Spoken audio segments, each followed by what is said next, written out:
প্রিয় দর্শক, আমি মোর্শেদুল ইসলাম সবাইকে স্বাগত জানাচ্ছি সম্পাদকীয়তে। আজ আমাদের আলোচনার বিষয় রবীন্দ্র সাহিত্যে নারী, আর ইনি আমাদের সাথে আলোচনায় উপস্থিত রয়েছেন আতাউর রহমান, নাট্যকার, নির্দেশক, অভিনেতা, সেলিনা হোসেন, কথা সাহিত্যিক এবং বিশ্বজিৎ ঘোষ, অধ্যাপক, বাংলা বিভাগ, ঢাকা বিশ্ববিদ্যালয়। প্রিয় দর্শক, আপনারা ইচ্ছা করলে আমাদের সাথে সরাসরি এই আলোচনায় যোগ দিতে পারবেন। আমাদেরকে ফোন করতে পারবেন যেই নাম্বারগুলো টেলিভিশনের পর্দায় দেখা যাবে সেই নাম্বারে। এছাড়া আপনারা ফেসবুক অথবা SMS এর মাধ্যমেও আপনাদের মন্তব্য পাঠাতে পারেন। তো আমরা আলোচনায় যাবার আগে একটু দেখে নেব এই মুহূর্তের সর্বশেষ শিরোনামগুলো। 4 দফা ইউনিয়ন পরিষদ নির্বাচনে ব্যাপক সহিংসতা, এখন পর্যন্ত মারা গেছে অর্ধ শতাধিক। আজ আরও 2 জনের মৃত্যু। নরসিংদী ও ব্রাহ্মণবাড়িয়ায় বাড়িঘরে হামলা, লুটপাট। পার্বত্য চট্টগ্রাম থেকে সেনাবাহিনীর ক্যাম্প পর্যায়ক্রমে সরিয়ে আনার ঘোষণা প্রধানমন্ত্রীর। রাজধানীতে পার্বত্য চট্টগ্রাম কমপ্লেক্সের ভিত্তি ফলক উন্মোচন। ষোড়শ সংশোধনী অবৈধ ঘোষণার পর সংসদের প্রতিক্রিয়ায় আদালত অবমাননা হয়নি, মন্তব্য আইনমন্ত্রীর। হাইকোর্টের রায় স্থগিত চেয়ে রাষ্ট্রপক্ষের আবেদন। আধিপত্য বিস্তারকে কেন্দ্র করে রাজধানীর মিরপুরে আওয়ামী লীগের 2 গ্রুপের সংঘর্ষ, 14 জন আহত। জড়িতদের আইনের আওতায় আনার আশ্বাস স্বরাষ্ট্রমন্ত্রীর। নারায়ণগঞ্জে 14 বছরের কিশোরীকে ধর্ষণ চেষ্টায় ব্যর্থ হয়ে গলা কেটে হত্যা। চট্টগ্রামে অপহরণের 4 দিন পর শিশুর বস্তাবন্দি লাশ উদ্ধার। এবং বিশ্বকবি রবীন্দ্রনাথ ঠাকুরের 155তম জন্মবার্ষিকীতে দেশ জুড়ে নানা আয়োজন। অযত্ন আর অবহেলায় হারিয়ে যেতে বসেছে শিলাইদহের কাচারি বাড়ি।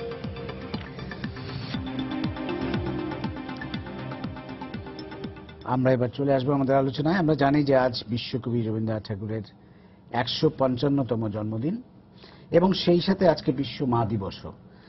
তো আমরা দুটি উপলক্ষকে সামনে রেখেই আজকে একটু আলোচনা করব রবীন্দ্র সাহিত্যে নারী। কিন্তু এর পাশাপাশি আমরা একটু আপনাদের ব্যক্তিগত মায়ের স্মৃতি বা মায়ের সাথে যে অভিজ্ঞতা সেটাও একটু শোনার চেষ্টা করব অনুষ্ঠানের পরের অংশে। তো প্রথমেই রবীন্দ্র সাহিত্যে নারী। আমি আতাউর রহমান, আপনি রবীন্দ্রনাথের অনেকগুলো নাটকের নির্দেশনা দিয়েছেন, আপনি একজন রবীন্দ্র বিশেষজ্ঞ বলা যায়। তো আপনি একটু যদি বলেন, রবীন্দ্রনাথের ছোট গল্পে, উপন্যাসে, বিভিন্ন জায়গায় আমরা অসংখ্য নারী চরিত্রের সন্ধান পাই এবং রবীন্দ্রনাথের নারীরা মানে বিচিত্রভাবে কিন্তু এসছে বিভিন্ন গল্পে বা উপন্যাসে। তো আপনি একটু যদি আলোচনা করেন। রবীন্দ্রনাথ মনে হয় কেন নিশ্চিতভাবে বিশ্বাস করতেন সংসারের কেন্দ্রবিন্দুতে নারী, যিনি একসাথে মা, একসাথে প্রেমিকা। এর চেয়ে বড় কি হতে পারে? তিনি স্বামীর সেবাও করেন, পুত্র সন্তানকে মানুষ করেন। আবার আজকের পেশাজীবী নারীর কথা মনে হয় যে 3টি কাজ একসঙ্গে করেন। টেনিস প্লেয়ার নারীর কথা বললে মনে হয় যে রবীন্দ্রনাথের চেয়ে বড় সত্য আর কেউ ছিল না। এবং ট্র্যাক ইভেন্টসে বোল্টকে যখন প্রায় ধরে ফেলে 100 মিটার স্প্রিন্টে, আমাদের মেয়েরা যখন ক্রিকেট খেলায় সাংঘাতিক ভালো করে, তখন বলে মেয়েরা সবচেয়ে তারাই সংসার চালাতো এবং একসময় মাতৃতান্ত্রিক সমাজ ছিল, সেটাই বলে ভালো ছিল। রবীন্দ্রনাথ এটা টের পেয়েছিলেন, বুঝতে পেরেছিলেন। ঘরে বাইরের নায়িকা বিমলা বলছে, দেশকে নিয়ে আমি রাগ করব, মুখ্যিরানী বলা হয়েছে সেখানে, দেশকে নিয়ে আমি রাগ করব, ঝগড়া করব, দেশকে সারাক্ষণ বকাবকি করব, কিন্তু পাশাপাশি দেশের মধ্যে এমন একটি মূর্তি দেখব যেটা সবচেয়ে বড় মাতৃরূপ, আমার নিজের মায়ের চেয়ে বড়। আমার মায়ের মানে অন্তর্গত অর্থটা হলো মায়ের শাড়ি যদি ছেঁড়াও থাকে, সে আমার মা, তার উপরে কেউ নেই। তারপরে 2 বোনের 2 নারীর কথা মনে পড়ে। রক্তকরবীর নন্দিনী একেবারে কেন্দ্রীয় চরিত্র, যাকে রবীন্দ্রনাথ বলছে আমার সবচেয়ে, যখন বিলেতি এক সাহেব এটা পড়ে খুব তীব্র সমালোচনা করেছিলেন, বলছে যে your Nandini is obscure to us. তার উত্তরে রবীন্দ্রনাথ একটা বিরাট রিজয়েন্ডার, অর্থাৎ ম্যানচেস্টার গার্ডিয়ানে পাঠিয়েছিলেন। তখন বলেছেন, আমার নন্দিনীকে তোমরা বুঝতে পারবে না, আমরা ইনআর্টিকুলেট বেঙ্গল, আমরা কিন্তু কথা কিন্তু পরিষ্কার করে বলি না, অন্তরে থেকে যায়। তেমনি একইভাবে আমরা তোমাদের ওভার ফ্ল্যামবয়েন্ট লেডি ম্যাকবেথকে বুঝি না, অতি উচ্চকিত লেডি ম্যাকবেথকে বুঝি না। সর্বশেষে বলছে যে আমার জীবনের সবচেয়ে দুঃসময়ে ব্ল্যাক শ্যাডোর অন্তরালে আমি নন্দিনীর চিত্রটি খুঁজে পেয়েছি, এবং although meek in soul, she is one day will rescue this world from the unholy spirit of rapacity. মানুষের পতন থেকে মানুষকে নারীর প্রেমে কেবল উদ্ধার করতে পারে, সেখানে নন্দিনী প্রধান। তারপরে সুরঙ্গমা সুদর্শনের কথা না বললেই নয়, রাজা নাটকে সুদর্শনা যদিও রানী, কিন্তু সুরঙ্গমা রাজার অল্টার ইগো, রাজার সবকিছু এই নারীই জানেন, পরিচালনা করেন। এমনি হঠাৎ দেখা কবিতাতে নারী প্রধান, তারপরে বাঁশি কবিতাতে, বাঁশিওয়ালা কবিতাতে নারী প্রধান, তারপরে সাধারণ মেয়ে কবিতাতে নারী প্রধান, কবিতাতেও নারী এসে গেছে। আর ছোট গল্প তো একাধারে কেবল নারী, নারী সমাপ্তিতে নারী, ছুটিতে মায়ের কথা মনে পড়ছে যে ছুটি চলে আসছে যখন, সব নাটকে গল্পে রবীন্দ্রনাথ একেবারে নারীকে নিয়ে এবং খুব যথার্থভাবে। কারণ মা, আমি সেদিনও এক টক শোতে সেলিনা হোসেন আমার সাথে ছিল, আমি বলেছি যে দুর্দান্ত বেয়াদব ছেলেকে মাই কেবল চড় মারতে পারে। এবং আজকে আমাদের দেশেও এটার প্রতিফলন দেখছি, যখন বাসের পেছনে অথবা সিএনজির পেছনে মায়ের দোয়া দেখি, বাবার দোয়া আমি একটিও খুঁজে পাইনি। এবং হিন্দি সিনেমাতে দেখেছি যে বেয়াদবি করলে মা ডাকাচ্ছে এরকম ধাম করে চড় মারে, খুশি মারে দেয় বা চড় মারে বা বেদ দিয়ে পিটায়, কিচ্ছু বলে না, মাথাটা নিচু করে থাকে। কিন্তু বাবা যদি মারে না, বাবাকে উল্টো একটা ঘুষি মেরে ফেলে দেবে। এই যে মা একেবারে সংসারের কেন্দ্রবিন্দুতে, এবং রবীন্দ্রনাথ মাকে, আমরা সেদিনও আলোচনা করেছি, মার স্মৃতি খুব মনে নেই, কিন্তু সাংঘাতিকভাবে মাকে, যেটা একটা কাব্যগ্রন্থ উনি পুরা মায়ের উপর পুরো উনি উৎসর্গ করেছেন, শিশু ভোলানাথ। এবং আমার মনে আছে অচলায়তনে খালেদ খান অভিনয় করত, উনি আজকে আমাদের মধ্যে নেই, সেখানে পঞ্চকের ভূমিকায় একটি সংলাপ আজও আমার কানে অনুরণন তোলে, মা তুমি কাছে থাকলে আমার কাছে আলো যেমন অন্ধকারও তেমন। নন্দিনী সম্পর্কে বলছে অধ্যাপক জিজ্ঞেস করছে আমাকে দেখে তোমার এত বিস্ময় কেন?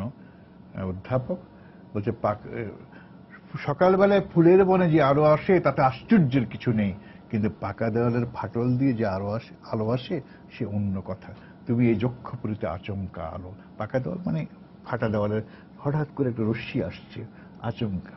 এবং নারী কিন্তু সব ভেঙে তছনছ করে উদ্ধার করতে পারে, এবং নারীর কেবল কোমল রূপ যেমন আছে, আবার শক্তি রূপও আছে, যেটা দুর্গার কথা বলতে পারি আমরা। এক জায়গায় বলছে নারী বলে আমাকে অবজ্ঞা করো না নন্দিনী, ইন্দ্র আমার হাত দিয়ে বজ্র পাঠিয়ে দিয়েছেন, মানে তোমাদের সর্বনাশ হয়ে যাবে, নারী বলে অবজ্ঞা করো না।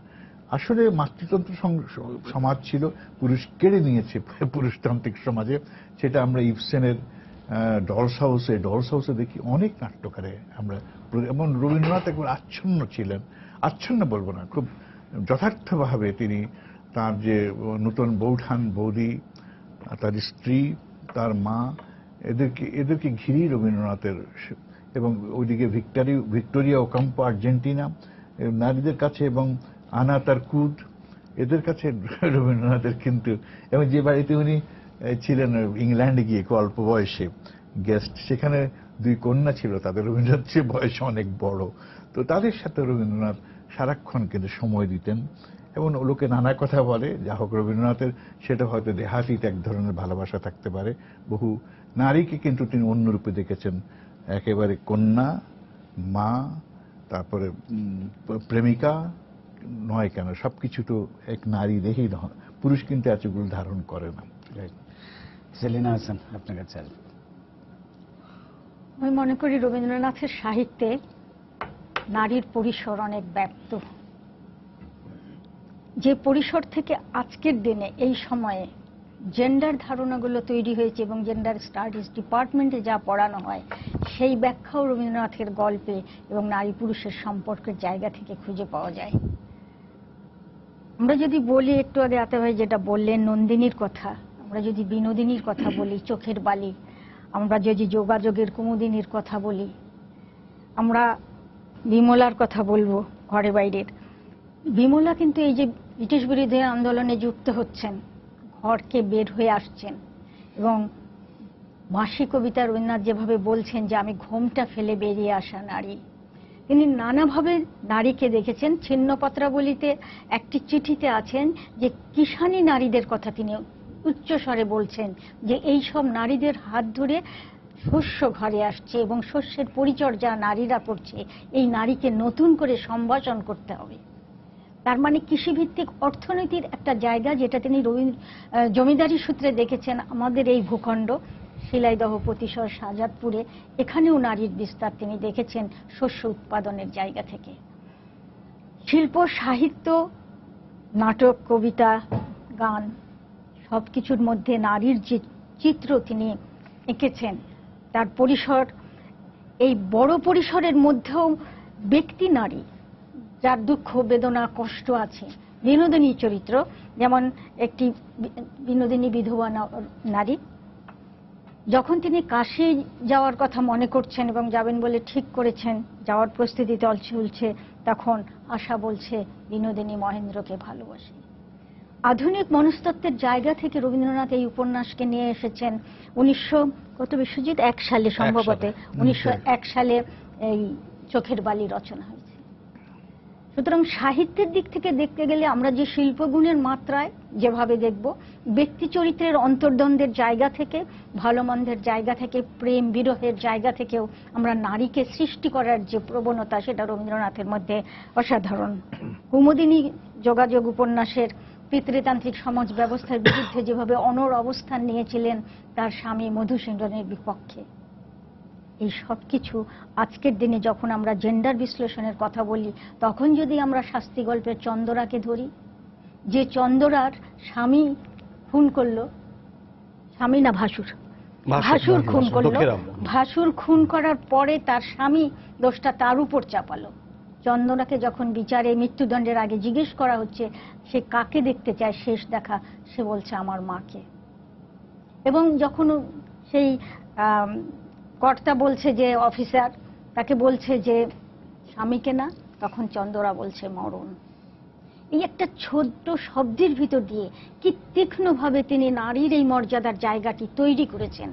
তার নির্যাতনের ভেতর দিয়েও তৃণমূল পর্যায়ের একজন নারী, যে নারীকে তিনি দেখেছেন শিলাইদহ, প্রতিশর, শাহজাদপুরের পটভূমিতে। যখন তিনি শিলাইদহে গেলেন, তিনি বললেন যে পৃথিবী যে আশ্চর্য, কত সুন্দর, আমি এই ভূখণ্ডে না আসলে বুঝতে পারতাম না, শুধু কলকাতায় বসে বুঝতে পারতাম না। সৌন্দর্য, প্রাকৃতিক সৌন্দর্যের পাশাপাশি গণমানুষের জীবন দেখা, তাদের দারিদ্র্য, তাদের সংগ্রাম, তাদের অধিকারের জন্য লড়াই, তার সবকিছুর ভেতরে নারীর এই জায়গাটি আবিষ্কার করা একজন অসাধারণ মানুষের পক্ষে এটা সম্ভব, যিনি প্রকৃত অর্থে পুরো সমাজ ব্যবস্থাকে নিয়ে ভাবেন, দেশ নিয়ে ভাবেন, গণমানুষ নিয়ে ভাবেন। এবং এই ভাবনার ভেতর থেকে উঠে এসেছে তার সমস্ত চরিত্র।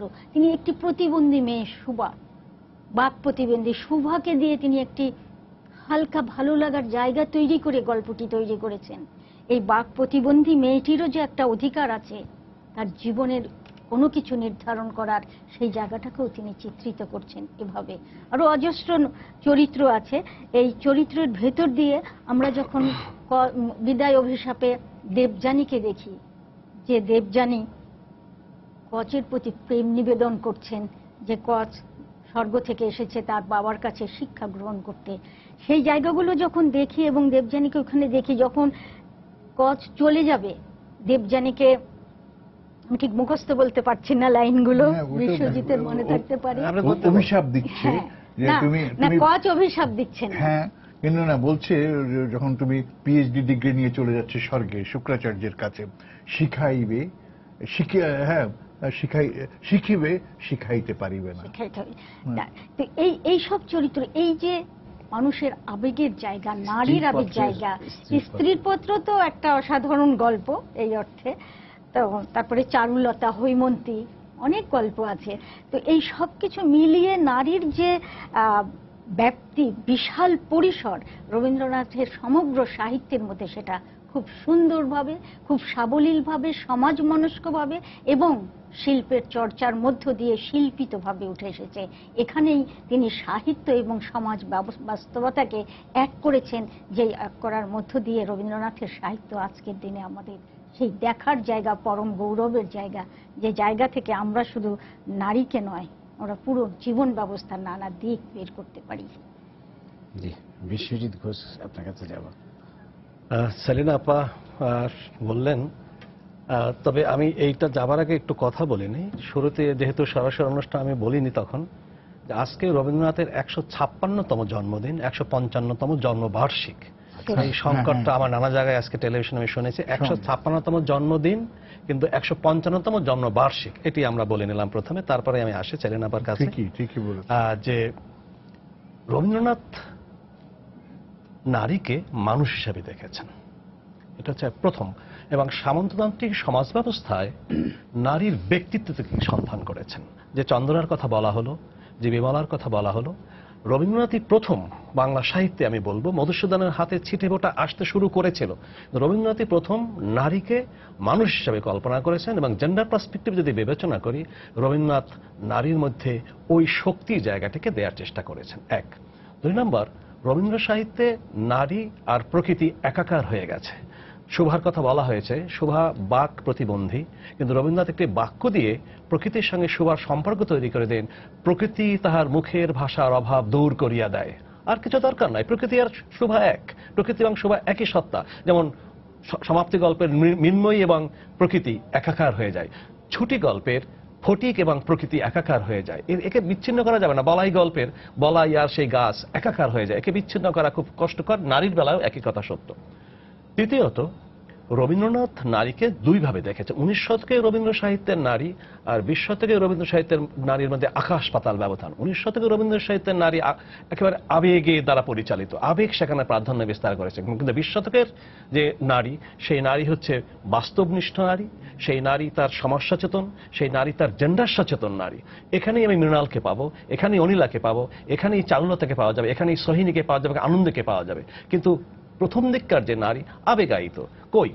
চন্দ্রার কথা বলা হচ্ছে, চন্দ্রার তাহার কালো দুটি চক্ষু কালো অগ্নিনা নীরবে তার স্বামীকে দগ্ধ করিতে লাগিল, এই বাক্য আছে বটে, কিন্তু চন্দ্রা মুখ ফুটে কিছু বলতে পারে না সিদামের বিরুদ্ধে, কারণ ওইখানে পর্যন্ত তার আবেগটা প্রাধান্য পেয়েছে। সে অভিমান হতো যে আমার স্বামী আমাকে ভালোবাসে, সে আমাকে খুনের দায়িত্ব নিতে বলছে, কিন্তু প্রতিবাদ সে করতে পারে না। প্রতিবাদ করেছে অনিলা, প্রতিবাদ করেছে মৃণাল, ঘর থেকে বেরিয়ে গেছে, আমি আর তোমার 35 নম্বর মাখন বরার লেনে কখনো ফিরবো না।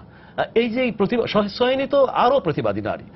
অন্যদিকে যদি আমরা কবিতার দিকে আসি, কবিতায় কিন্তু একই আমার কাছে মনে হয় যে প্রথম দিককার নারী আবেগ সেখানে প্রাধান্য বিস্তার করেছে। এবং খুব মজার বিষয় যে এই পর্বের 19 শতকের অধিকাংশ কবিতাই বা গল্প বা ইত্যাদি লেখা হয়েছে আমাদের শিলাইদা সাজাদপুর প্রতিষ্ঠানে বসে, যেখানে প্রকৃতির সান্নিধ্যে বসে তিনি লিখেছেন। কিন্তু যখন বিশ্বভারতী, যখন তিনি শান্তিনিকেতনে যাচ্ছেন, তখন ওই রুক্ষ প্রকৃতিতে বসে রবীন্দ্রনাথের মধ্যে যে দার্শনিক বোধের জন্ম হয়েছে, সেই দার্শনিক বোধই তিনি অনিলাকে তৈরি করতে পেরেছেন, লাবণ্যকে তৈরি করতে পেরেছেন।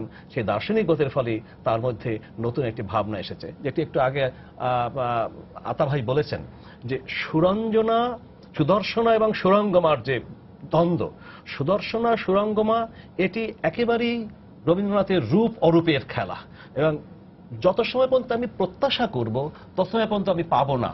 প্রত্যাশার সীমা যখন শেষ হয়ে যাবে, তখনই আমার কাছে কেউ ধরা দেয় যদি সেটাই পাওয়া। যদি সুনীল গঙ্গোপাধ্যায় সেই চরণের কাছে যাই, যে তোমাকে পেলাম না বলেই তো তোমাকে চিরকালের মতো পেলাম, এই সুদর্শনের মধ্যে সেই দর্শনটাই ব্যক্ত হয়েছে। অরূপরতনের মধ্যে একই জিনিস, এই তো রাজারই তো পরিবর্তিত রূপ অরূপরতন, একই নাটককে তিনি আবার একটু নতুন করে সাজে। ওনার শেষ নাই। পোস্টমাস্টার কিংবা রাজর্ষিকে ভেঙে লিখছেন বিসর্জন, তারপরে আবার তাকে লিখতে হচ্ছে নতুন নাটক স্যাক্রিফাইস, ইংরেজিতে যেটা লিখতে। কিন্তু গোবিন্দ মানিক্যের স্ত্রী কি নাম? গুণবতী। উনি তো একেবারে মুখ্য চরিত্রে আমার ধারণা। আচ্ছা। আবার অন্যদিকে দেখেন, যে আপনি ভালোই বলেছেন, যে রবীন্দ্রনাথ আর এক ধরনের নারী নির্মাণ করেছেন। সামান্য ক্ষতির সেই রানী, যে গরমের জন্য মানুষের বাড়িঘর পুড়িয়ে দিয়েছে, ওই গুণবতী যে তার নিজের সন্তানের জন্য অন্য সন্তান ছাকশিশু, অপর্ণার ছাকশিশুকে হত্যা করেছে। কিংবা এই যে নারী, সেই নারীর আরেকটা রূপ কিন্তু পাই। রবীন্দ্রনাথ ছেড়ে দেনে কেবলই নারীকে মহিমান্বিত করেছেন এটা বললে ভুল হবে। তিনি নারীর ওই বিপরীত জায়গাটিকেও ধরার চেষ্টা করেছেন। ধরে বোধ করি অপূর্ণাকে বড় করে দেন, ধরে বোধ করি লাবণ্যকে বড় করে দেন। ওই অন্ধকারের জায়গাটি ধরেই বোধ করি ওই সুদর্শনের মধ্যে দেখেছে অন্ধকার শেষ পর্যন্ত তার কাছে পরম আলো হয়ে দেখা দিয়েছিল। এই যে লাইট বল লাইট, উপনিষদের যে তত্ত্বকথা সেটি তো আমি সুদর্শনের মধ্যেই পেয়ে যাই। কাজে 19 শতকে রবীন্দ্রনাথের নারীর সাথে 20 শতকে রবীন্দ্রনাথের নারী আকাশ পাতাল ব্যবধান। আমি কৃষ্ণকলিকে যখন পাই তখন তো রবীন্দ্রনাথ আরেক জায়গায় সাঁওতাল নারীকে তিনি নিয়ে এসেছেন। কৃষ্ণকলি তারই বলি, এই যে সাঁওতাল নারীকে তিনি নিয়ে এসেছেন। অর্থাৎ রবীন্দ্রনাথের মধ্যে নারী, অভিজাত নারী আছে, দামিনী, বিনোদিনী, কুমুদিনী আছে, কিন্তু একই সাথে সেখানে আছে একেবারে অজ পাড়াগাঁয়ের নারী যার নাম চন্দরা। চন্দরা তো একেবারে একটা সাধারণ ঘরের মেয়ে, অতি সাধারণ ঘরের মেয়ে, কিন্তু তার ব্যক্তিত্ব যেটি আনম্যানিফেস্টেড, কিন্তু তারপরেও বিস্ফারিত সেই ব্যক্তিত্ব। একটি শব্দ আছে, অসামান্য শব্দ, আপা বসে আছেন, পুরুষ রাক্ষস।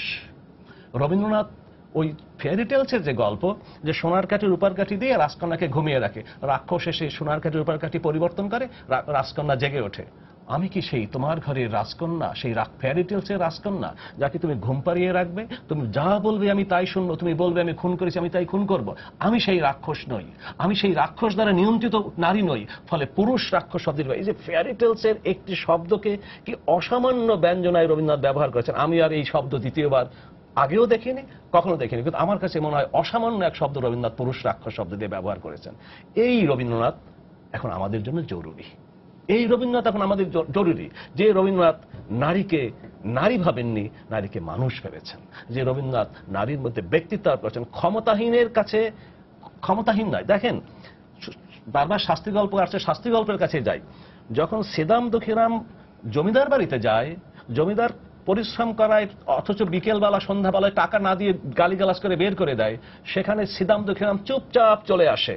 ক্ষমতা ধরের কাছে সিদাম দক্ষিরাম ক্ষমতাহীন, কিন্তু বউয়ের কাছে, রাধা চন্দ্রার কাছে প্রচন্ড ক্ষমতাশালী। অতএব রাগের মাথায় দা বসিয়ে দেয় রাধার মাথায় দক্ষিরাম, আর সিদাম তার বউকে বলে তুই খুনের দায়িত্ব স্বীকার কর, কারণ বউ মারা গেলে বউ পাইব, কিন্তু ভাই ফাঁসি গেলে তার ভাই পাইব না। আহা, যে দেশের রামচন্দ্র বলে আমি দেশে দেশে ঘুরলে সীতা পাবো, কিন্তু দেশে দেশে ঘুরলে তো লক্ষণকে পাবো না, সেই দেশে সিদাম যদি বলে যে ভাই মারা গেলে ভাই পাইব না, বউ মারা গেলে তো বউ পাইব, সিদামের দোষ কি? যে দেশের 100 বছর না 1000 বছর লাগতে পারে একটি প্রভাব তৈরি করার জন্য, সে দেশে প্রভাব তৈরি হয়েছে কি? অভাগার গরু মরে, ভাগ্যবানের বউ মরে। সেই দেশের নারী তো সিদাম, কিন্তু সেই জায়গায় বসে রবীন্দ্রনাথের ফিউডাল মানসিকতা থেকে নারীকে মুক্ত করার জন্য তিনি বের করেছেন। এবং ওই ইতি তোমার চরণ তলাশ্রয় ছিন্ন মৃণাল, নারী পুরুষের চরণ তলাশ্রয় ছিন্ন করে নিজের মাটিটাকে নিজে খোঁজার চেষ্টা করেছে রবীন্দ্র সাহিত্যে, এটি আমার মনে হয়। জি আচ্ছা ভাই, আর কিছু আমি একটুখানি যোগ করতে চাই। খুব সুন্দর কথা বলেছে বিশ্বজিৎ, যেটা আজকে হেনরি কিপসন, নরওয়ের নাট্যকার, নোবেল পুরস্কার পায়নি, আমার খুবই খারাপ লাগে, তখন নোবেল পুরস্কার চালু হয়ে গেছে। এই ডলস হাউসে যে কথাটি বলেছেন, রবীন্দ্রনাথ ওই সময়টাকে পেয়েছেন। 1905 কি 1906 উনি মৃত্যুবরণ করেন। ডলস হাউসে যখন নোরা বেরিয়ে যায়, বলছে যে তুমি ফিরবে না আর কখনো? বলছে না না না, কিছু বুঝালো স্বামী, আমাদের মধ্যে মিটে গেছে। বলছে তোমাদের সবসময় মিটাতে চাও, পুরুষের শর্তে মিটাতে চাও, মিটে গেছে। আমি বলছি মিটে গেছে, তা তো হবে না, আমি চলে যাচ্ছি। কখনো ফিরবে না? না। টাকা দিলে নেবে না, অপরিচিত পুরুষের কাছে টাকা, দুটো বাচ্চা ফেলে চলে যাচ্ছ। বলছে আমি ফিরবো যখন এই সংসারে নারী নয়, পুরুষ নয়, মানুষ হিসেবে আমি অবস্থান করে নিতে পারবো। সেটারই বারবার প্রতিধ্বনি সেখানে পেয়েছি। এবং নারীকে এটা ইয়ে নয়, ও তো শিশু ভোলানাথের অনেক আছে। এখানে গীতাঞ্জলিতে একটি ছোট্ট 4টা লাইন, তোমারে নমি হে সকল ভুবন মাঝে, তোমারে নমি হে সকল জীবন কাজে, তনু ধন মন করি নিবেদন, আজি ভক্তি পাবন তোমার পূজার রূপে, জননী তোমার করুণ চরণখানি হেরিনো আজ এই অরুণ কিরণ রূপে। এখন জননী হচ্ছে শেষ কথা, মানে আমরা কিন্তু মায়ের সন্তান যত না পিতার সন্তান। এবং রবীন্দ্রনাথ এটা একেবারে দ্ব্যর্থহীন কণ্ঠে বলে গেছেন নারী সম্পর্কে। আজকে পর্যন্ত আমরা এই যুদ্ধ চালিয়ে যাচ্ছি, নারীর আজকে প্রতিষ্ঠা, নারীর অধিকার এবং নারীর অবমাননা, এগুলোর বিরুদ্ধে রবীন্দ্রনাথ হতে পারে আমাদের সবচেয়ে বড় অস্ত্র, যে নারীকে উনি, আমরা বলি যে সমান ভাগীদার, ঠিক আছে। রবীন্দ্রনাথ যে বাবাকে মানতেন না, দেবেন্দ্রনাথকে মানতেন না এমন নয়, কিন্তু মায়ের সেই রূপটি যাকে তার মনে নেই সেটাই কিন্তু প্রধান হয়ে আছে, এটা আমার মনে হয়। এবং ওই সুদর্শনের প্রসঙ্গে বলা যেতে পারে, সুদর্শনই প্রথম আবিষ্কার করে, মাগো রাজা রানী একসাথে থাকে কিন্তু কেউ কাকে দেখে না, রাজার উত্তরীয়ের গন্ধে টের পায় সুদর্শনা রানী যে রাজা প্রবেশ করেছে ঘরে। সেদিন ভিড়ের মধ্যে তোমাকে দেখে ফেলেছি, মাগো তোমাকে আমার একটুও ভালো লাগে না, ভালো লাগবে না, তুমি কুল ভাঙা সমুদ্রের মতো কালো, তুমি ঝঞ্ঝা বিক্ষুব্ধ আকাশের মতো কালো, তোমাকে আমার মোটেই ভালো লাগবে না, আমি যা ভালোবাসি তা সুন্দর শিরীষ ফুলের মতো কোমল। তখন রাজা বলছে তা বুদ্বুদের মতো ক্ষণস্থায়ী। এর মধ্যে দিয়ে রবীন্দ্রনাথ জীবনের সবচেয়ে স্থায়ী রংটির কথা বলে যাচ্ছেন, কালো, যে মৃত্যু। এটি হচ্ছে স্থায়ী রং, জীবনে আর কোনো রং কিন্তু স্থায়ী নয়। তো আমি একটা গল্পের উল্লেখ করতে চাই। আজকের দিনে এটা অনেকভাবে বিশ্লেষিত হয়, পুরুষতান্ত্রিক সমাজকে রবীন্দ্রনাথ কিভাবে চিত্রিত করেছেন তার গল্পে। যে গল্পের নাম খাতা। সেই খাতা গল্পটি, একটি বাল্য বিয়ে হয়েছে মেয়েটির, ছোটবেলা থেকেই সে একটি ছোট খাতার মধ্যে নিজের নানা অনুভূতির কথা লেখে, এইসব লিখে সে খাতাটা ভরে রাখে, নিজের কাছে লুকিয়ে রাখে। যখন তাকে বিয়ে দেওয়া হলো ওই বয়সে, অল্প বয়সে, তখন তার যাওয়ার সময় বাবা মার অনেক কিছুর সঙ্গে সেই খাতাটা সে লুকিয়ে বুকের মধ্যে ধারণ করে নিয়ে গেল। কারণ ওটা তার অত্যন্ত প্রিয় জিনিস, যেটাকে মনে হয় যেন তার অস্তিত্বেরই একটা অংশ, যেটাকে ও ছাড়ার কথা ভাবতেই পারেনি। তারপরে গিয়ে শ্বশুরবাড়িতে গিয়ে যখন তার স্বামী একজন কলেজের অধ্যাপক, নিজে প্রবন্ধ লেখে, তার লেখা পত্রিকায় ছাপা হয়, বেশ নাম আছে, কিন্তু স্ত্রী কি লেখে, তার বোনেরা তার কাছে নালিশ দিল যে তুমি চলে অফিস কলেজে গেলে, বৌদি দরজা বন্ধ করে কি যেন লেখালেখি করে। তখন সে একদিন তার ইয়ে করে খাতাটা বের করলো এবং তার ওই ছোট ছোট বাক্য, তার মায়ের কথা, বাবার কথা, বা বাড়ির বিড়ালটা কি করে, যেই কাজের মেয়েটির সঙ্গে সে বাবার বাড়িতে খেলাধুলা করতো, তার লেখা যে ছোট ছোট বাক্য করে সেগুলো নিজের ভাবটা খালি প্রকাশ করেছে। সেই স্বামী এসে তার খাতাটা তাকে ধরে জোর করে নিয়ে টেনে ছিঁড়ে ফেলেছে। এই পুরুষতান্ত্রিক সোসাইটিতে কিভাবে নারীটা নির্যাতিত হচ্ছে, যার নিজের লেখাটা পত্রিকায় প্রকাশিত হচ্ছে, সেই স্ত্রীর সামান্য ৫-১০টা বাক্যকে সহ্য করতে পারলো না এবং খাতাটা ছেড়ে ফেলে দিল। রবীন্দ্রনাথ এই যে বড় পরিসরে জায়গাটি ধরলেন এবং দেখালেন নারীর ক্রিয়েটিভিটির জায়গাটাকেও পুরুষ সমাজে সহ্য করেনি, যেই ক্রিয়েটিভিটি তার সুনামকে কোনোভাবেই আলাদা করেনি বা আহত করেনি বা সেই জায়গাটাকে নষ্টও করেনি, কিন্তু আরেকজনের জায়গাটা সে যদি নারী হয় তাহলে সেই জায়গাটায় তাকে যেতে দেওয়া হবে না। এই যে সুযোগহীনতা তৈরি করা, এই সুযোগহীনতার জায়গাটা দিয়ে যে খাতা গল্পটি রচিত হয়েছে, আজকের দিনে যখন জেন্ডার বিষয়ে পড়ানো হয় তখন পুরুষতান্ত্রিক ধারণা থেকে গল্পটির বিশ্লেষণ যখন আসে, তখন বোঝা যায় রবীন্দ্রনাথ কত একজন অসাধারণ ব্যক্তি ছিলেন, যার বোধের মধ্যে এই সব কিছু ছিল। জেন্ডার শব্দটি তখন ছিল না, নারী পুরুষের কথা সেভাবে আসেনি, কিন্তু সামাজিক অবস্থানটাকে চিত্রিত করার মধ্য দিয়ে তিনি সত্যের সঙ্গে এই বিষয়টাকে উত্থাপন করেছেন।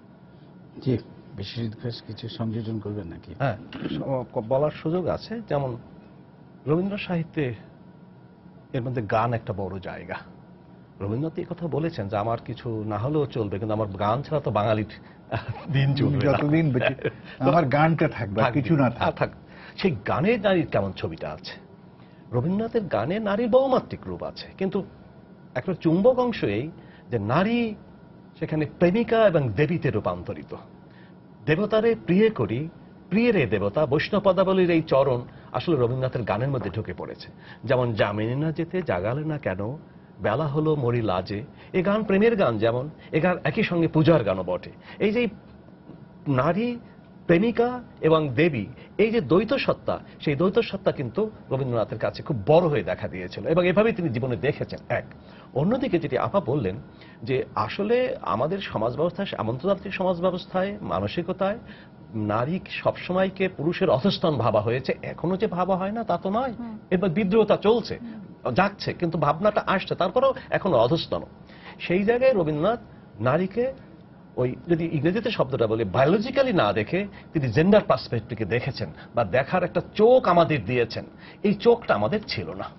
আমাদের চোখটা ছিল একটা সামন্ততান্ত্রিক চোখ। সামন্ততান্ত্রিক চোখ দিয়ে আমি নারীকে একটি সামাজিক জরায়ু হিসেবে বিবেচনা করেছি, যেটি সুলামিত ফায়ারস্টোন কিংবা অমর্ত্য সেনের কথা, একটা সামাজিক জরায়ু হিসেবে নারীকে বিবেচনা করা হয়েছে। সেই জায়গায় দাঁড়িয়ে রবীন্দ্রনাথ প্রথম নারীকে বায়োলজিক্যালি না দেখে সামাজিক জেন্ডার দৃষ্টিভঙ্গিতে দেখেছেন। এটি হচ্ছে বড় একটা চোখ। এই চোখটা বাঙালির ছিল না, এই চোখটা তিনি আমি একটু দিয়েছেন। যোগ করি, রবীন্দ্রনাথ নারীর, আমি বলবো না যে এটা মেটাফিজিক্যাল দেহাতীত প্রেমের কথা বলেছেন, কিন্তু তারপরও একজন নারী রূপ কিন্তু আমাদের মনে থাকে। স্বপ্ন কবিতায় আছে, দূরে বহু দূরে স্বপ্নলোকে উজ্জয়িনীপুরে খুঁজিতে গেছেন কবে মোর পূর্ব জনমের প্রথম প্রিয়ারে, শিপ্রা নদী তীরে, ক্ষিপ্র নদীর মুখে তারে রৌদ্রেণু লীলা পদ্ম হাতে অপেক্ষা করছে। এবং এটাই শেষের কবিতাতে যখন অমিত রায় এবং লাবণ্য শেষ দেখা করে, বলছে মিতা আমাদের প্রেম থাক নিরঞ্জন। চলে যাচ্ছে, একদিন চলে যাচ্ছে শোভনলালের কাছে, আরেকদিন চলে যাচ্ছে কেটি মিটার বা কেতুকি মিত্রের কাছে। আমরা নিত্যকারে সংঘর্ষে আমাদের প্রেমকে কলুষিত করব না।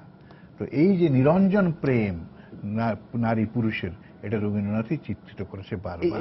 আমি এর সাথে এই যে তাহলে ওই যে জেন্ডার জায়গাতে আমি যেখানে বলছিলাম, আজকে দেখেন যোগাযোগ উপন্যাসের কথা আপা বলেছেন, কুমুদিনী, কুমুদিনীর বড় ভাই বিপ্রদাস একবারে সামন্ত প্রভু, আর মধুসূদন, তার সঙ্গে যার বিয়ে হলো মধুসূদন, সে কেরোসিনের ব্যবসা করে হঠাৎ ফুলে ফেপে উঠেছে। তার মানে উঠতি মার্কেন্টাইল ক্যাপিটালিস্টের প্রতিনিধি মধুসূদন, আর কুমুদিনী হচ্ছে একটা সামন্ত তান্ত্রিক সমাজ ব্যবস্থার প্রতিনিধি।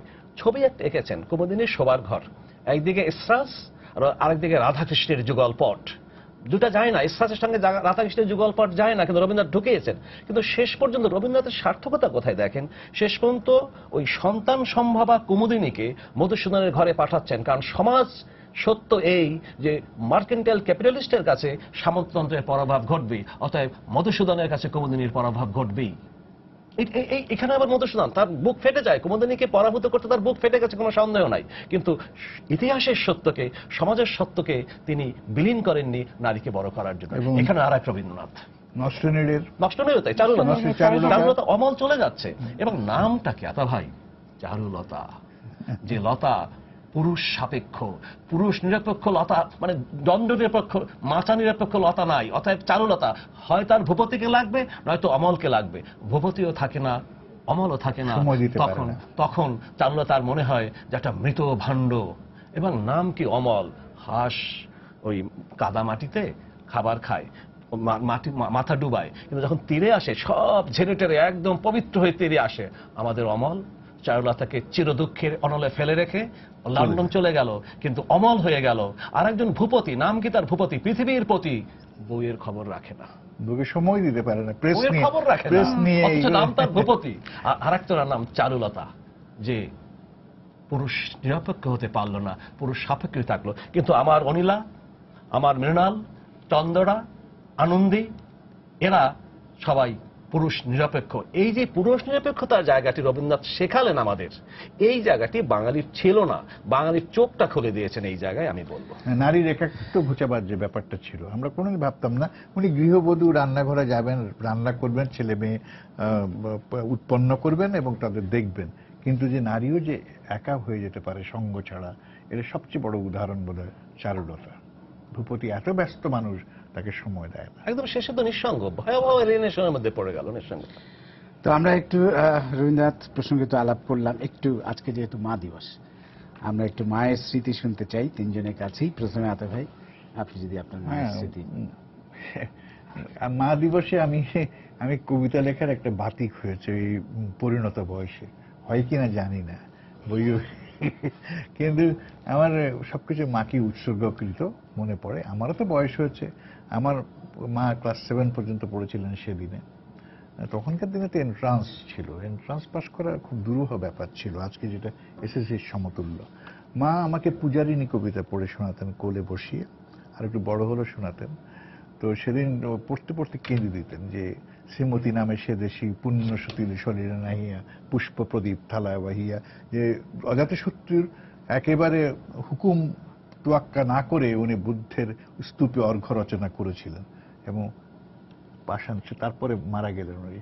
সেদিন শ্বেত পাথরে রক্ত লেখা হলো, এটা পড়তে পড়তে উনি কেঁদে দিতেন। এবং পূজারিনী যে আছে না, নটির পূজা, আমি দেখেছিলাম ছোটবেলা মাদের নোয়াখালীর একটা গ্রামে চৌকি টেনে ওনারা পূজারিনী করতেন। তো কাজে মার কাছে মায়ের কোলে বসেই রবীন্দ্রনাথ, কেন কেবলমাত্র রবীন্দ্রনাথ নয়, বঙ্কিম বলি, বিদ্যাসাগর বলি, মধুসূদন বলি, যা ওনারা কিন্তু পড়তেন। আমার শরৎ সাহিত্য তো একেবারে পড়তেনই, কারণ নেশার মতো ছিল, নেশার মতো ছিল। এই সব কিছু কিন্তু মায়ের কাছে পাওয়া। এবং মা চাইতেন যে এক ছেলে খুব কি বলবো বিদ্বজ্জন হোক। এই যে ভাবনাটা, ছেলেটা বিদ্বজ্জন হয়নি, কিন্তু মা সবসময় বলতেন যে বিদ্বান হবে, বিদ্বজ্জন হবে। এবং রবীন্দ্রনাথের শিক্ষা ওনার কাছেই, কিন্তু খালি পূজারিনী নয়, ভানুসিংহ ঠাকুরের পদাবলীও কিছু বুঝতাম না তখন। 17 বছরের রবীন্দ্রনাথের প্রথম সাহিত্য, যে মরণের তুহুমাম শ্যাম সমান মেঘবরণ তুজ মেঘ জটা জুট, এই অল্প বয়সের ছেলেটি কেন মরণকে বলছে মরণ তুয়া ওরে, এটাও তখন বুঝিনি।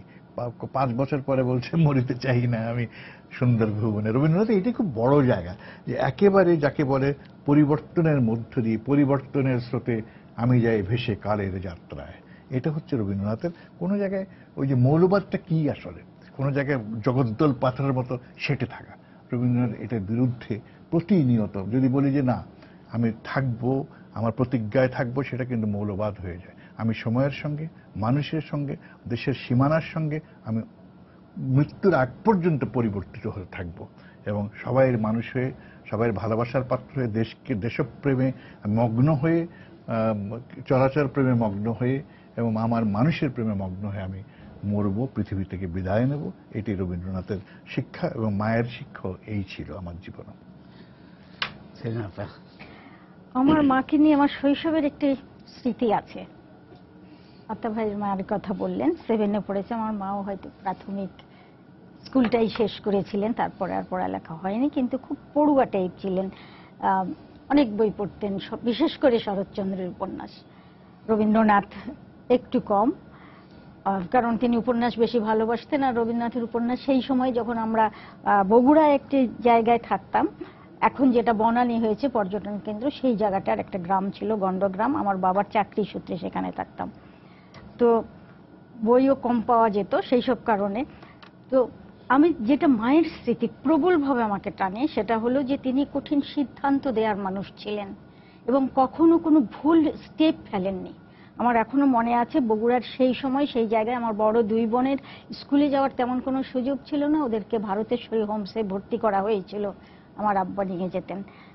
একবার আমার মায়ের, আমাদের সব ছোট ভাইটি হলো, তখন তিনি, ভাইটি মারাও গেল এবং তিনি খুবই অসুস্থ হয়ে গিয়েছিলেন। আমরা তখন 8 কি 9, 10 এরকম বয়স। তো প্রতিবেশীরা বলতো তোমাদের মা তো মরেই যাবে। তো এর মধ্যে আমার বোনরা স্কুলের ছুটি হলো, এলো, ওরা রোজার ছুটি। তখন মাকে দেখে ওরা বুঝতে পেরেছে যে মা খুব অসুস্থ। তখন বললো যে আমরা ছুটি শেষ হলে যাব না। মায়ের একটা কথা ছিল যে আমার কি হবে সেটা তোমাদের ভাবতে হবে না, স্কুল যেই দিন খুলবে তার আগের দিন তোমাদেরকে চলে যেতে হবে। এই যে যেই বয়সী মেয়েদের বাল্য বিয়ে দেওয়ার কথা হচ্ছিল, এবং সেই 50-এর দশকের শুরু, 52, 53, 54-তে তো আমার বড় বোন ম্যাট্রিকই পাশ করলো, তখন কিন্তু এই মেয়েদের শিক্ষার জন্য তিনি যে ডিসিশনগুলো দিয়েছেন, আমরা খুব অবাক হয়েছি। আমরা পরবর্তী সময়ে যখন বিশ্লেষণ করি যে শ্বশুর বাড়ি, তার শ্বশুর, তার এইসবের পরিবারের এইসবের মাঝে থেকেও মেয়েদের পড়ালেখাটাকে তিনি কখনো বন্ধ হয়ে যাক এইটা করেননি এবং হতে দেননি। আর রবীন্দ্রনাথ নিয়ে মায়ের কাছ থেকে যেটা পাওয়া, সেটা সেই শৈশবে প্রাথমিক স্কুলে পড়ার সময় আমাদের ছোট নদী তিনি খুব শেখাতেন। কারণ তখন বগুড়া নদী, আমাদের বাড়িটা ছিল একদম করতোয়া নদীর পাড়ে, প্রবল বন্যা হয়েছে, তারপরে হাঁটু জল ছিল কিনা সেটা হয়তো আমাদের দেখা হয়নি, কিন্তু এই যে নদী বিষয়ের ধারণাটা, নদী বিষয়ের আকাঙ্ক্ষাটা পাওয়ার মধ্যে এই কবিতাটি বড় একটি কাজ করেছে। মায়ের কথা বললে তো আসলে পৃথিবীর সবারই খুব কষ্ট হয়, একই সঙ্গে আনন্দ হয়, কোনো সন্দেহ নেই। আমার মনে হয় যে আতা ভাই এবং সেলিন আপার মায়ের মতন আমারও মা আর পৃথিবীতে তো নেই।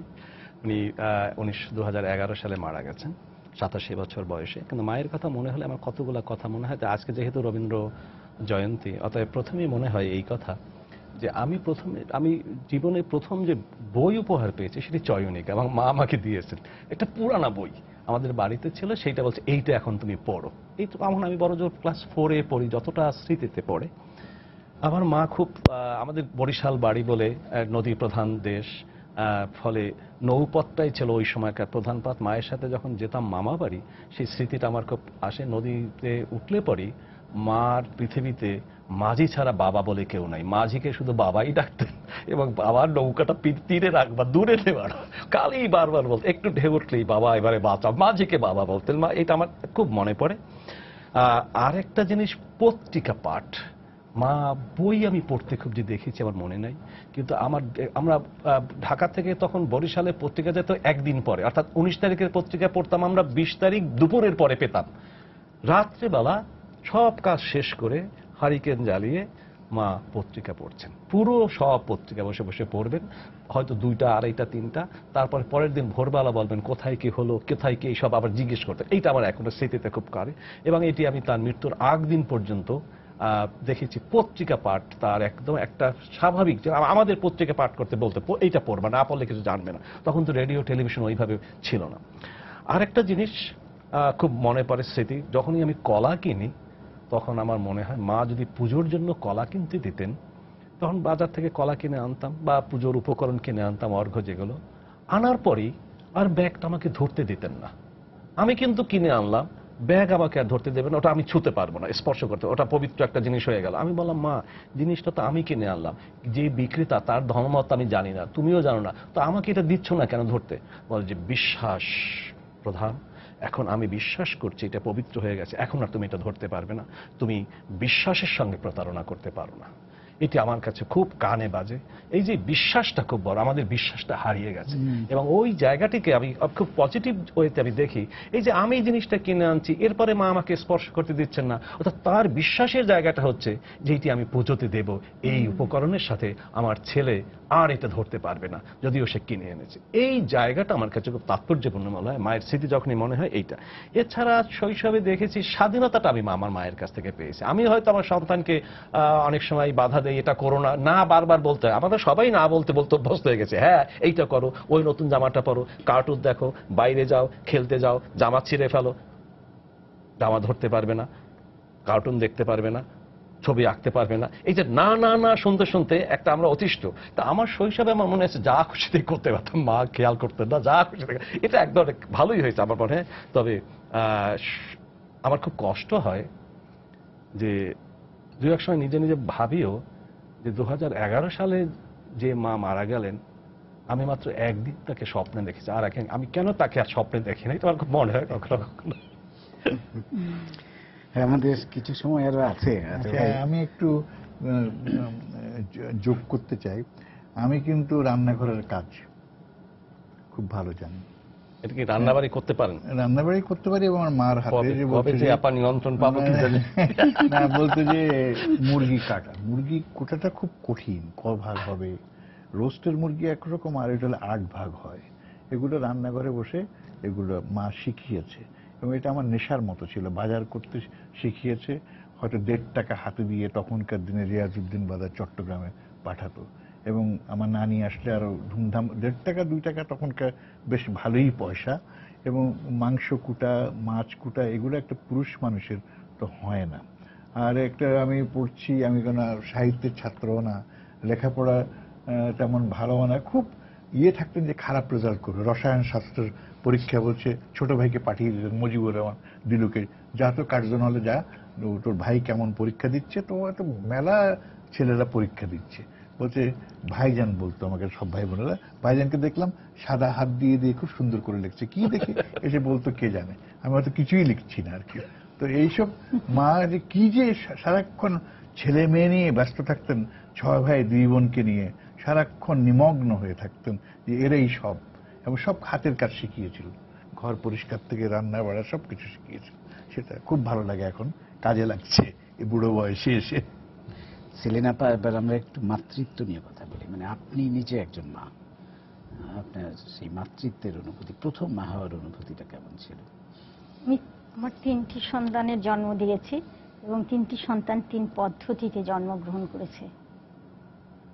বড় মেয়েটি হয়েছে ফরসেপ ডেলিভারি, ছোট মেয়ে লারা সে নর্মাল ডেলিভারি, আর ছেলেটি হয়েছে সিজার।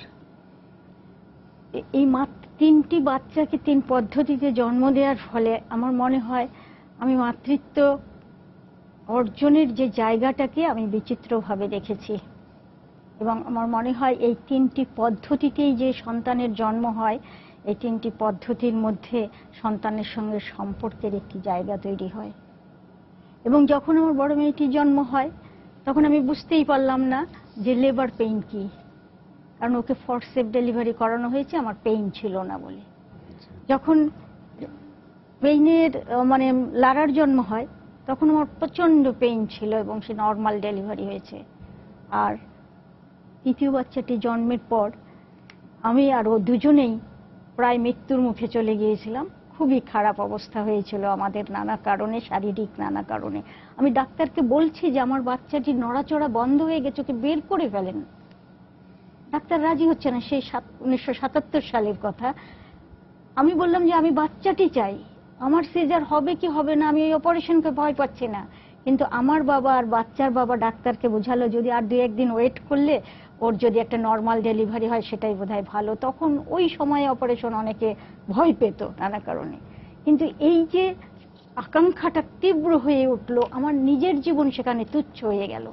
আমি মনে করছি ওই সন্তানটি বেঁচে থাকা খুবই জরুরি আমার জীবনের চাইতেও। তাইলে ওকে কেউ না কেউ থাকবে যার মাধ্যমে ও বড় হবে, বেঁচে থাকবে, বড় হবে। এই মাতৃত্বের এই জায়গাটি আমি খুব ফিল করি এবং মনে করি যে সন্তান জন্মের ভেতর দিয়ে প্রতিটি মায়ের যে গর্ব এবং গৌরব এবং অহংকারের জায়গাটা থাকে, সেই জায়গাটা আমি 3টি পদ্ধতির ভিতর অনেক অভিজ্ঞতার মধ্য দিয়ে অর্জন করেছি। এই মাতৃত্বের এই জায়গা আমার কাছে একটি মূল্যবান সম্পদ এবং আমার অভিজ্ঞতাকে সমৃদ্ধ করেছে। আমরা আজকে অনুষ্ঠান শেষ করব। আমরা আজকে এই মা দিবসে পৃথিবীর সকল মায়ের প্রতি শ্রদ্ধা জানিয়ে এবং আজকে এই রবীন্দ্র জন্মবার্ষিকীতে কবিগুরু রবীন্দ্রনাথের প্রতি শ্রদ্ধা জানিয়ে শেষ করছি আমাদের আজকের অনুষ্ঠান। আপনাদের অসংখ্য ধন্যবাদ। প্রিয় দর্শক, সবাইকে শুভেচ্ছা জানিয়ে শেষ করছি আজকের সম্পাদকীয়। আগামীকাল আবার দেখা হবে রাত 10টায়। দেখার আমন্ত্রণ রইল। শুভরাত্রি।